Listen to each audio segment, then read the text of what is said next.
SIR ഇപ്പോൾ 2002 voter പട്ടികയുടെ ഒരു സാധനം പറയുന്നുണ്ട്.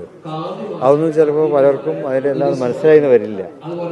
അതേ അവസരത്തിൽ അത് പൂരിപ്പിച്ചു കൊടുക്കാതെ അതിൻ്റേതായ രീതിയിൽ SIRൻ്റെ ഫോം കൊടുക്കാതിരുന്നാൽ അത് വോട്ട് നഷ്ടപ്പെടുന്ന ഒരു സ്ഥിതി വരും.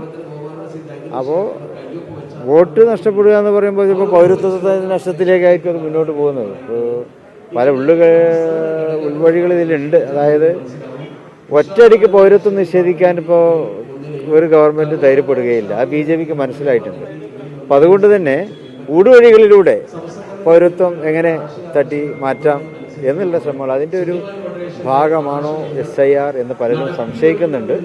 അപ്പോൾ ആ സംശയം നിലനിൽക്കുന്ന കാലത്തോളം നമ്മളതിനെതിരെ കരുതിയിരിക്കുക എന്ന് ഞാൻ പറഞ്ഞത്. പക്ഷേ അതുമായി സഹകരിച്ച് മുന്നോട്ട് പോവുകയും ചെയ്യും. അതെ, ചെയ്യാനുള്ളത് നമ്മൾ ചെയ്യണമല്ലോ. രേഖകൾ പൂരിപ്പിച്ചു കൊടുക്കണം. പിന്നെ വോട്ടർ പട്ടികയിൽ നമ്മുടെ പേര് ഉറപ്പുവരുത്തണം. അതുപോലെ തന്നെ നമ്മുടെ വിദേശത്തുള്ള ആളുകളുടെ പേര് അതിൽ നഷ്ടപ്പെടാൻ സാധ്യത. കാരണം BLOമാർ പലപ്പോഴും അതിനൊക്കെ ചെയ്യാൻ സാധ്യതയുണ്ട്. അപ്പോൾ അതൊക്കെ നമ്മൾ നോക്കിക്കൊണ്ട് തന്നെ ഇരിക്കണം എന്നാണ് പറയാനുള്ളത്.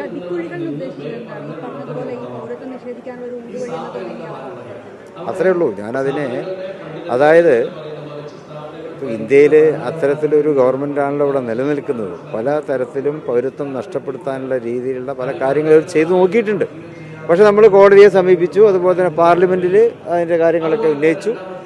പിന്നെ അവർ വിചാരിച്ചത്ര ഭൂരിപക്ഷം കിട്ടാത്തത് കൊണ്ടാണ് ഈ ഒരു പാർലമെൻറ്റിൽ 2024 ശേഷമുള്ള പാർലമെൻറ്റിൽ അവരത് വല്ലാതെ കൈവയ്ക്കാതിരിക്കാൻ കാരണം. അപ്പോൾ എങ്ങനെയെങ്കിലും ഇതൊക്കെ ഇപ്പോൾ ബീഹാറിൽ നമ്മൾ കണ്ടതാണല്ലോ, മറ്റു ചില സംസ്ഥാനങ്ങളൊക്കെ കണ്ടതാണല്ലോ, ഒരുപാട് വോട്ടുകൾ നഷ്ടപ്പെടുത്തി അവരൊക്കെ ഇപ്പോൾ വഴിയാധാരമാകുന്നൊരവസ്ഥയിലേക്കാണ്. അപ്പോൾ അത് കേരളത്തിൽ ഉണ്ടായിക്കൂടാ എന്നുള്ള ഒരു മുന്നറിയിപ്പ് കൊടുത്തു എന്ന് മാത്രം. മറ്റൊരു കാര്യം, ഇപ്പം തദ്ദേശ തെരഞ്ഞെടുപ്പാണ്. മുസ്ലിം ലീഗിന്റെ കണക്കുകൂട്ടലുകൾ എങ്ങനെയാണ്? മലബാറിൽ മറ്റു സ്ഥലങ്ങളിലൊക്കെ എങ്ങനെയാണ് നല്ല വിജയമായിരിക്കും ഉണ്ടാവുക? UDFന് നല്ല വിജയം പ്രതീക്ഷിക്കുന്നുണ്ട്. കാരണം ഒരു ഗവൺമെൻറ് വിരുദ്ധ വികാരം ഇവിടെ നിലനിൽക്കുന്നുണ്ടല്ലോ. അപ്പോൾ അതുകൊണ്ട് തന്നെ അത് പഞ്ചായത്ത് തെരഞ്ഞെടുപ്പിലും പ്രതിഫലിക്കും. UDFന് നല്ല ആത്മവിശ്വാസം ഉണ്ടാകാറുണ്ട്. കോട്ടക്കൽ നഗരസഭയിൽ ഉൾപ്പെടെയുള്ള സ്ഥലങ്ങളിൽ കോൺഗ്രസും ലീഗും പരസ്പരം മത്സരിക്കുന്ന സ്ഥിതിയുണ്ട്. എവിടെ കോട്ടക്കൽ നഗരസഭയിൽ ഉൾപ്പെടെ പല പഞ്ചായത്തുകളിലടക്കം. അത് ഒഴിവാക്കാൻ ഇടപെടുമോ? അത് കോട്ടക്കൽ അങ്ങനെ സംഭവിച്ചില്ല. അതിങ്ങനെ ആരോ എന്തോ പ്രസ്താവന നില കൊടുത്തു എന്നുള്ളൂ. അതിനെക്കുറിച്ചൊക്കെ ചർച്ച നടത്തിയ തീരുമാനത്തിലെത്തും. രണ്ട് പാർട്ടികൾ, രണ്ട് മുന്നണിയൊക്കെ സ്വാഭാവികമായിട്ടും പ്രാദേശിക തലത്തിൽ അഭിപ്രായ വ്യത്യാസങ്ങളൊക്കെ ഉണ്ടാവും. പക്ഷെ അത് ചർച്ച ചെയ്ത് തീരുമാനത്തിലെത്തിയാൽ പിന്നെ ഒറ്റക്കെട്ടായിട്ട് പോകും. വെൽഫെയർ പാർട്ടിയായിട്ടുള്ള ബന്ധം അങ്ങനെ തന്നെ പോകാനാണോ ഇപ്പൊ തീരുമാനം? വെൽഫെയർ പാർട്ടിയുമായിട്ടുള്ളൊരു ബന്ധം ഉണ്ടല്ലോ, അപ്പൊ അത് ഈ തവണയും ഉണ്ടാകുമോ? മലപ്പുറത്തുണ്ടെന്നാണ് അവിടുത്തെ ജില്ലാ ജനറൽ സെക്രട്ടറി പറഞ്ഞിരിക്കുന്നത്, അമിത് മാഷ് പറഞ്ഞത്.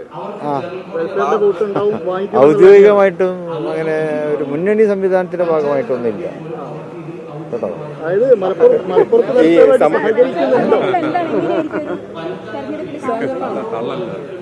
വെൽഫെയറോട് സഹകരിക്കുന്നുണ്ടോ എന്നുള്ളതാണ്.